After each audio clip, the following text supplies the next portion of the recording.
Zap Crypto, c'est tous les jours, toute l'actu crypto au même endroit. Bienvenue chez vous les zappeurs et zappeuses. Bonsoir la cryptosphère. Et non, vous n'y échapperez pas, on passe direct à notre Fear and Greed Index côté crypto qui se trouve à 72 dans le grid. La petite fessée d'hier soir nous a fait sortir de l'extrême grid. Du côté des marchés US, aucun changement, on est toujours dans le neutral à 45. Aujourd'hui, je ne vous retiens pas plus, vous pouvez enfin vous installer confortablement, votre zap va commencer. Je vous souhaite une excellente vidéo ainsi qu'un excellent week-end et nous on se retrouve lundi. C'était Zap Crypto.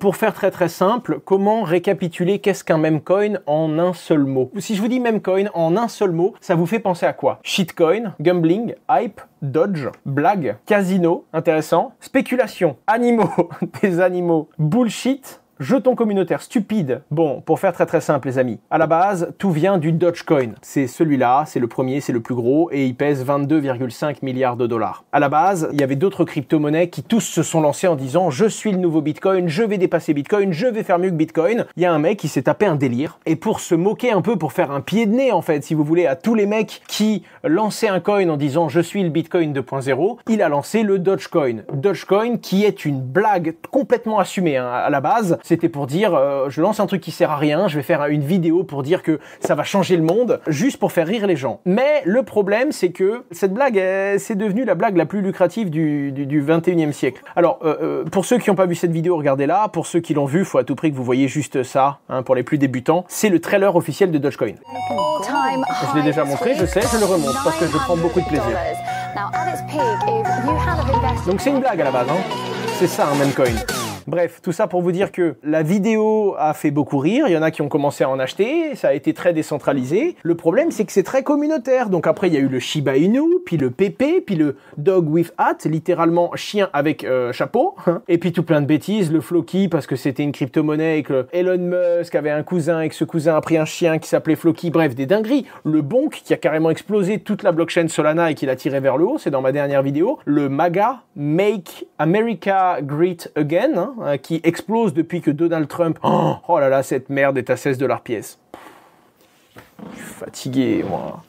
Moi, ça me fatigue. Je me lève le matin pour bosser. J'ai des entreprises, on paye des charges sociales, patronales, des impôts, on paye les salaires, on essaye de créer des produits.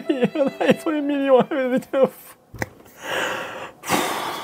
Bref, tout ça pour vous dire que ce sont des cryptos, il y a beaucoup de volume, il y a beaucoup d'argent, mais les plus grands gagnants sont de manière générale ceux qui les lancent. Les deuxièmes plus grands gagnants sont les influenceurs qui vont apporter de l'influence et qui vont valoriser à mort un même coin. Et les big gagnants, la version finale de ceux qui réussissent, ce sont ceux qui sont rentrés tout au début, qui n'ont pas vendu et qui ont fait exploser le truc. En fait, ce qui est dangereux, c'est pas le fait qu'il y ait des débutants qui viennent acheter des mêmes coins. Ce qui est dangereux, c'est qu'il y ait des débutants qui viennent acheter des mêmes coins et qui n'aient jamais eu la discussion qu'on vient d'avoir là. Parce qu'en vrai, si t'achètes une merde, tu sais que c'est une merde, tu peux gagner ou tu peux perdre, tant pis, tu peux t'en prendre qu'à toi-même. Mais si t'achètes en disant c'est un vrai truc génial, j'ai acheté une crypto-monnaie à tête de chien qui me promet que j'aurai une place dans le premier téléporteur du monde parce que tu es un peu crédule, là, à ce moment-là, tu te fais taper, quoi.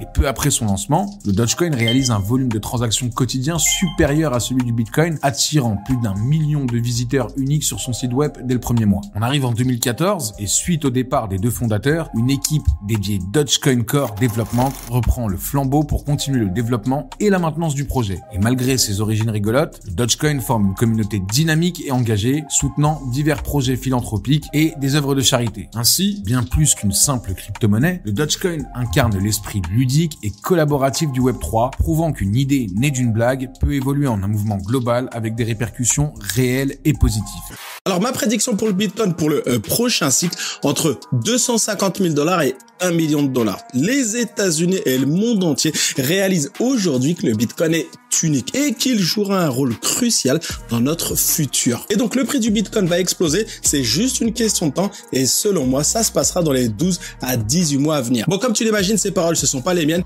ce sont celles de Jack Mallers, l'une des personnalités les plus importantes de l'écosystème crypto. Et cet investisseur, beaucoup plus célèbre aux États-Unis qu'en France, c'est vrai, il a récemment expliqué le véritable potentiel du Bitcoin pour ce cycle et il a expliqué pourquoi il reste bien moins de temps qu'on ne le pense avant que le prix explose et surprenne tout le monde. Alors, il a récemment accordé une interview très intéressante sur la chaîne d'Anthony Pompliano, lui aussi très célèbre outre-Atlantique. Cette interview, elle est monstrueuse. Elle dure un petit peu plus d'une heure. Je l'ai analysée pour toi, si tu n'as pas une heure à consacrer à cette interview. Alors, dans cette interview, on apprend quoi? En fait, ils abordent des sujets très intéressants, des sujets qui ont particulièrement retenu mon attention et qui seront sans aucun doute cruciaux pour évaluer la performance des crypto-monnaies et particulièrement celle du Bitcoin dans les mois à venir. Allez, on perd pas de temps, on rentre dans le vif du sujet. Alors, Jack Mallers, si tu le connais pas, Jack Mallers, je sais pas comment on le prononce, mais on va d'abord voir qui c'est rapidement. Alors, né dans l'Illinois en 1994, il est la 3e génération de sa famille à bosser dans la finance. Son grand-père était président de la bourse de commerce de Chicago et son père a fondé l'un des plus gros courtiers en contrat à terme de la ville. Côté carrière, lui aussi s'en est très bien sorti. Il s'est démarqué très jeune. Il est d'abord allé à l'université pendant seulement 1 an avant de se lancer dans la programmation informatique où il a rapidement excellé en créant plusieurs applications. Parmi ses succès, on compte une application pour aider les personnes en fauteuil roulant à trouver des transports accessibles et une autre application pour connecter les coachs sportifs avec leurs clients. Alors c'est en 2013 qu'il découvre les crypto-monnaies grâce à son père et il commence à se faire un nom dans le domaine. Le Bitcoin a tout de suite capté son attention et il a commencé à explorer son potentiel. Quelques années plus tard, en 2017, il s'est encore plus immergé dans ce monde et a vu le potentiel du Lightning Network pour des transactions plus rapide, pour des transactions sécurisées, même si, bon, à l'époque, l'adoption encore compliquée pour l'utilisateur final. Puis, été 2017, il lance Zap, un portefeuille qui utilise le Lightning Network de Bitcoin. Les débuts ont été difficiles parce que la technologie n'était pas encore bien accueillie. Le Bitcoin était encore vu comme un actif risqué et Jacques a même dû tester sa technologie avec des entreprises de cannabis, ce qui a malheureusement freiné son projet. Des fois, c'est qu'il y a des plateformes qui sont sur la liste noire de l'AMF. Pourquoi? Je ne sais pas. Comment? Je ne sais pas. Mais tu vois, par exemple, Bybit, ils le sont depuis, je crois, à peu près 2 ans sur l'AMF. BitGet depuis quelques mois. Et récemment, on a également KuCoin qui a été discrètement, comme nous dit ici Cryptos, ajouté à la liste noire de l'autorité des marchés financiers ici. Donc, on nous dit l'autorité des marchés financiers semble s'intéresser au secteur des crypto-monnaies depuis le début du mois. Donc là, on parle du mois d'avril 2024. Et après avoir publié un rappel concernant BitGet, elle a ajouté la plateforme d'échange KuCoin sur sa liste noire. Qu'en pensez? Donc, on voit ici que KuCoin a été rajouté en début de mois. Si tu veux savoir si ton échangeur est sur la liste noire de l'AMF, eh ben, tu peux aller sur le site de l'AMF, rechercher ici et chercher la plateforme en question. Mais il y en a des tonnes, hein. Il y a plein de sites ici depuis plus ou moins longtemps. Alors ici, il n'y a pas que des échangeurs crypto, hein. Il y a plein de plateformes. Il y a également des adresses mail qui ont été rajoutées ici. Quels sont les critères pour être sur la liste noire? Je ne sais pas. Tu vois, par exemple, crypto.com, maintenant ils ont le PSAN. Avant, ils étaient également sur la liste noire pendant très longtemps, assez discrètement également. Donc, est-ce que c'est grave pour un échangeur d'être sur la liste noire? Oui, c'est grave parce que en gros, c'est pour alerter à la fois les utilisateurs comme quoi il y a des risques à utiliser telle ou telle plateforme, soit parce que ils sont pas mis en conformité, soit c'est une volonté de l'AMF de pousser ces échangeurs à être dans la réglementation, donc à se conformer à être PSAN, mais également de protéger les utilisateurs. On parle aussi des traders. Il y a un nouveau record sur l'open interest, les positions ouvertes. On parle de quasi 38 milliards de dollars. En gros, les gens sont chauds bouillants. Les traders sont chauds bouillants. L'open interest, tu sais pas s'ils ouvrent à la baisse ou à la hausse. Ils ouvrent, ils parient à la baisse ou à la hausse. Ils ouvrent juste une position. Et c'est un chiffre gigantesque. Quand l'open interest est énormément haut, ça swing. Hein. Ça swing vers le haut, vers le bas, mais là, c'est Space Mountain, hein, mais vers le haut, vers le bas. Ah oui, là, le marché, il a de quoi s'amuser. Alors ça, c'est toujours un énorme problème. Et c'est pour ça que les Layer 2, j'en parle souvent. C'est peut-être pour moi le secteur où il y a le plus d'avenir, les Layer 2 sur le Bitcoin. 52$. Il y a eu un pic de transactions, c'est horrible.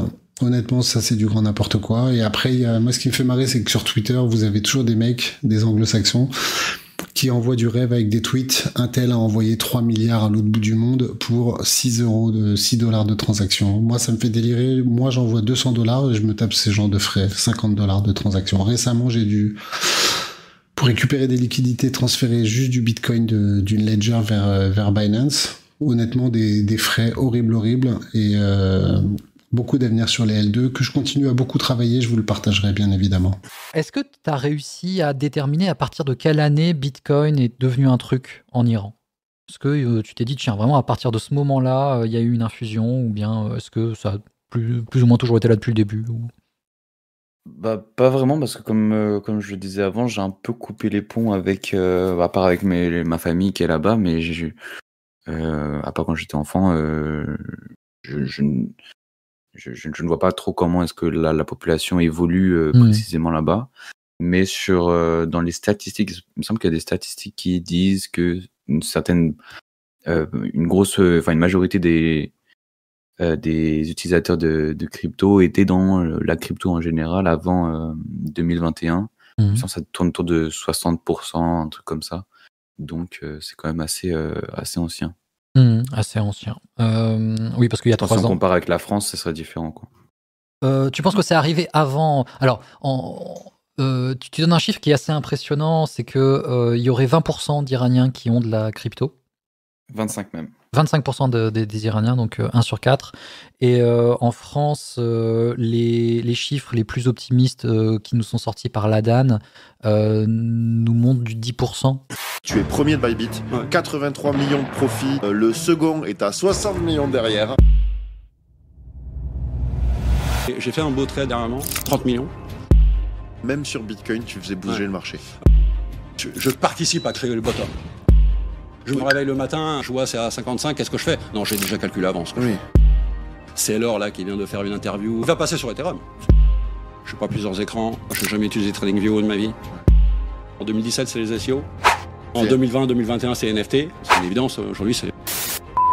Ces derniers jours, on a eu des très très good news qui m'ont rendu encore plus bullish. Vraiment, il n'y a que des good news en ce moment. Donc là, je vous parle de la macro, hein, mais tout ce qui est Fonda, c'est encore pire, c'est encore mieux plutôt. Regardez, on a eu donc la décision de la BOC, donc c'est donc la BCE ou la Fed, donc mais du Canada, qui ont décidé de cuts, donc ça veut dire de baisser les taux d'intérêt. Donc là, c'est le point pivot, d'accord, donc de la Banque centrale du Canada. Donc ils étaient à 5%, donc et ils ont baissé de 25 points de base. Donc ça veut dire de 0,25%. Donc ça veut dire ils ont baissé le taux d'intérêt. Et comme vous le savez, s'ils baissent ces taux d'intérêt, automatiquement, ça va être une très bonne news pour nous parce que derrière, ça veut dire ils sont OK pour relancer l'économie. Et quand ils relancent l'économie, les marchés financiers pump. Vous avez compris? Ensuite, regardez, hot news, donc encore plus importante que le Canada, c'est l'Europe. Hein. On parle quand même de l'Europe. Hein. Donc le Canada, c'est un bébé à côté. Et regardez, good news, hein, vraiment. Donc c'était prévu, mais voilà, ça fait plaisir. On a donc les 3 taux donc de la BCE qui ont été donc baissés. Et ça, c'est une très bonne nouvelle. Et là, donc là, les taux, on va dire principaux, donc là, ils étaient à 4,50, donc ils ont été baissés de 25 points de base, donc de 0,25%. Maintenant, ils sont à 4,25%, donc très bonne nouvelle. Et ensuite, on continue, pareil, regardez, le Danemark qui cut aussi de 0,25%, donc 25 points de base. Donc tout le monde est en train de faire la même chose. Maintenant, à voir si les États-Unis vont le faire. Bon, je vais pas vous mentir que même si l'inflation descend fortement, même si on a donc le chômage qui augmente, hein, donc de l'autre côté, je suis pas sûr qu'ils baissent encore les taux d'intérêt cette fois-ci. Donc peut-être qu'ils vont nous faire une surprise. Alors là par contre, écoutez bien, mercredi prochain, notez bien, mercredi prochain, donc regardez, le 12, hein, je vérifie, c'est bien le mercredi. Ouais, le mercredi, gardez votre soirée, hein, parce que là c'est sûr à 100% que je vais faire un live, les gars. Je vais faire un live et si ils baissent les taux d'intérêt, donc le point pivot, oh là. En plus, ça aurait permis donc de rester pratiquement un mois pile du coup sur donc les 5,5.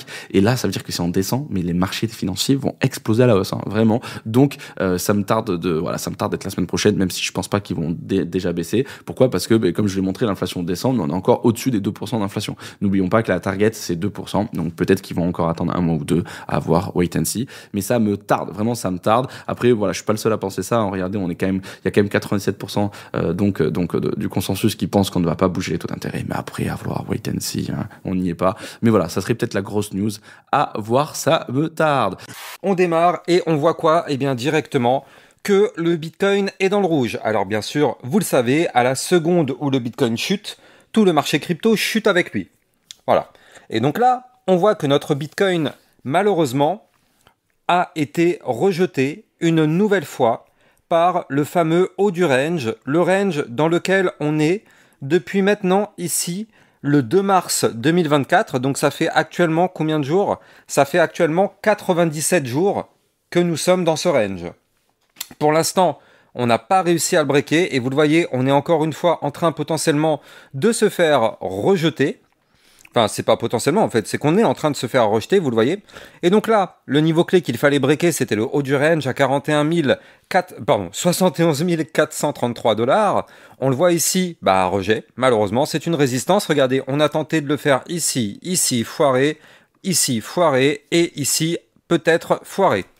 En tout cas, ce qui est bien, c'est que ok, on a chuté, c'est vrai, mais on a trouvé un rebond plutôt parfait sur la zone de support majeure des 69 005. Et ça, mine de rien, c'est en réalité une excellente chose. C'est une excellente chose et je vais vous expliquer pourquoi. Bien sûr, la plupart des débutants, ils vont me dire, mais attends, il est fou Lexa, c'est en train de cracher, tout est dans le rouge et il dit que c'est excellent. Du calme. Du calme, prenons du recul. Souvenez-vous, on était le 4 juin 2024, on a eu une très très belle bougie bullish ici et on avait cassé les 69 005 qui était une zone de résistance qui nous avait déjà bloqué depuis quelques temps. On a breaké cette résistance et puis derrière, qu'est-ce qui s'est passé? On a déclenché un mouvement pour aller chercher le haut du range. Problème, c'est que ce niveau clé qu'on avait breaké, eh bien à aucun moment on est revenu le retester. Or, vous le savez, dans le trading et encore plus sur le Bitcoin, la plupart du temps, quand on casse un niveau clé, on revient le retester. Donc là, c'est exactement ce qu'on est en train de faire. On est en train de retester nos fameux 69 005. Maintenant, il n'y a pas le choix. Il faut que ça tienne par contre. Il faut que ça tienne. Bitcoin, tu nous fais pas une dinguerie. Hein. Donc, on a quoi là? On a un indicateur qui varie. Voilà. Qui monte, qui descend, qui monte, qui descend, qui monte, qui descend. Et puis jusqu'à présent, lorsqu'il atteint cette petite ligne, je vais même la mettre en rouge, hein, puisque c'est une ligne qui dit attention, par deux fois, et ça nous donne le top. En général, vous voyez, on vient l'atteindre une fois, deuxième fois, hop, ça nous donne le top. On vient l'atteindre une fois, deuxième fois, ça nous donne le top. On vient l'atteindre une fois, deuxième fois, ça nous donne le top. Là, on ne le voit pas très bien parce qu'il y a la ligne, mais on l'a atteint une petite fois ici, puis une deuxième fois, et on a eu le top. Alors encore une fois, c'était un double top, ça nous a donné le premier top, parce que pour moi, c'est vraiment là le top de marché, même si on a fait un très léger plus haut là, le vrai top hein, au niveau technique, c'était ici. Et encore une fois, c'était le top de marché. Donc, où en est-on? Eh bien, pour l'instant, on ne l'a pas encore touché une seule fois. Donc, comme le P-Cycle, on a encore de la marge. Et ce qu'on peut voir, c'est que, alors, les traits jaunes ici qu'il y a, c'est tout simplement les différents halvings. Et à chaque halving, vous voyez que halving, on a une petite correction, puis ça repart, et puis ensuite on touche une fois, deux fois, voilà, c'est fini. Halving, on a une petite correction, et puis après on vient toucher une fois, deux fois, et c'est fini. Halving, bon là on avait carrément une grosse correction parce que c'était le Covid, et puis on vient toucher deux fois, et puis c'est fini. Halving, encore une fois, on a une petite correction, donc on s'attend dans les semaines, mois qui viennent, à venir toucher une première fois. Et si ça devait se reproduire exactement le même phénomène qu'avant, on aurait ensuite une dernière petite correction, une petite touchette, et puis voilà, le bull run serait potentiellement terminé. Si en plus, alors, on a le P-Cycle qui donne aussi son signal, et tous les autres indicateurs que je vous donnerai dans une vidéo ultérieure, eh bien, faudra surtout prendre les profits et sortir du marché. Mais pour l'instant, ça nous dit que, eh bien, on a encore le temps, on est encore large, on n'est même pas encore venu le toucher une fois. Alors vous voyez, c'est pas une trendline droite, hein. C'est une trendline qui descend, c'est de moins en moins haut. Mais quoi qu'il en soit, on ne l'a pas encore touché une seule fois. Donc encore une fois, on a encore de la marge de ce côté-là. On va reprendre encore peut-être une ou deux questions. Si tu en vois une. Ah bah tiens, il y avait Martin qui disait les indicateurs style MVRV sont-ils vraiment si efficaces pour essayer de timer le top? Alors, c'est toujours pareil. Les indicateurs techniques fonctionnent jusqu'au moment où ils ne fonctionnent plus. Parce que c'est des indicateurs historique, qui se base sur des événements historiques. Tu prends le stock to flow, qui avait très bien fonctionné avant le cycle de 2021. Sur le cycle de 2021, il puait. Généralement, il ne servait à rien du tout parce qu'au final, les gens ils disaient 100K, 100K parce que le modèle du stock to flow, et il nous disait ça. Alors après, il a remodifié Plan B, qui est le fondateur du modèle du stock to flow. Après, il a refait des modifications pour que son modèle rentre dans ce qui se passe sur le marché, un peu comme ceux qui avaient fait le Rainbow Chart. Hein. En fait, quand ça marche plus, qu'il n'y a plus de couleurs, ils rajoutent des couleurs en dessous. Tu sais. Genre, c'est l'artificiel. Tu peux rajouter des couleurs tant que tu veux, c'est l'avantage. Ils rajoutent des petites couleurs. À chaque fois, tu retrouves des nouvelles couleurs. À la défense du Rainbow Chart, il a toujours été indiqué comme un indicateur fun où les personnes n'étaient baquées par rien du tout et qui le faisaient juste pour le plaisir. Exactement. Et après, par contre, il y a des personnes qui... Voilà. Ouais, mais il y a des personnes qui le prennent vraiment d'un point de vue super sérieux, en mode c'est l'indicateur numéro 1. Non, les mecs qui l'ont créé sont toujours défendus en mode les gars, doucement, c'est un même coin notre indicateur. Hein. Donc allez, faites-vous plaisir avec. Les indicateurs, le style MVRVZ Score et tout, il y a plein d'indicateurs qu'on vous a présentés sur cette chaîne YouTube. Et pareil, dans le programme de crypto investisseurs, on a vraiment fait tout un listing. mais c'est un ensemble. En fait, il faut vraiment analyser un ensemble. Tu peux avoir 1, 2, 3 indicateurs qui vont pousser dans la même direction et tu peux en avoir d'autres qui vont te dire l'inverse. C'est pour ça que il faut avoir un panel assez représentatif de pas mal d'indicateurs. Ça peut être des indicateurs fondamentaux, des indicateurs on-chain, des indicateurs techniques et des indicateurs empiriques. Donc, des empiriques, ça veut dire observables. Et avec ça, tu peux te faire une vision un petit peu plus claire. Excellente nouvelle ensuite, puisque en effet, on apprend que McDonald's lance son propre métaverse, donc en fait une expérience digitale en lien avec la blockchain. Ça ressemble comme deux gouttes d'eau, je trouve, à une sorte de sandbox. Donc en gros, on peut se balader, genre commander un Big Mac dans le métaverse, etc. Fait intéressant tout de même, puisque McDonald's avait déjà sorti une sorte d'expérience en lien avec les NFT. À la base, c'était un personnage qui s'appelle Grimace, donc c'est une licence autre que McDo, mais bon, ils avaient récupéré ça, ils en avaient fait des NFT pour récompenser, entre guillemets, leurs utilisateurs, en mode fidélisation finalement. Ces NFT sont sur Polygon, par contre, ils ne sont pas achetables, ce sont en fait des Soulbound tokens, donc des NFT liés à un compte, en fait, donc ils sont pas transférables. Et ce qui est intéressant, c'est qu'en fait, les holders de ces NFT vont avoir plus d'avantages quand ils seront dans le métaverse de McDonald's. Par exemple, un nouveau costume, ce genre de choses. Il y a aussi apparemment des récompenses qui sont prévues. Donc voilà, je trouve ça cool en tout cas de mettre en lien une ancienne expérience avec leur nouveau métaverse. Et je trouve que McDo, évidemment, si jamais ils répandent la bonne parole du métaverse et du NFT et de la blockchain, ça peut que être une bonne chose pour la fameuse El Famoso adoption de masse. Tu n'es pas rassasié, retrouve à gauche le Zap Crypto de la veille et à droite le Zap Crypto de l'année dernière, jour pour jour. Tu as trouvé une ou plusieurs actus intéressantes? Fais-le moi savoir en commentaire.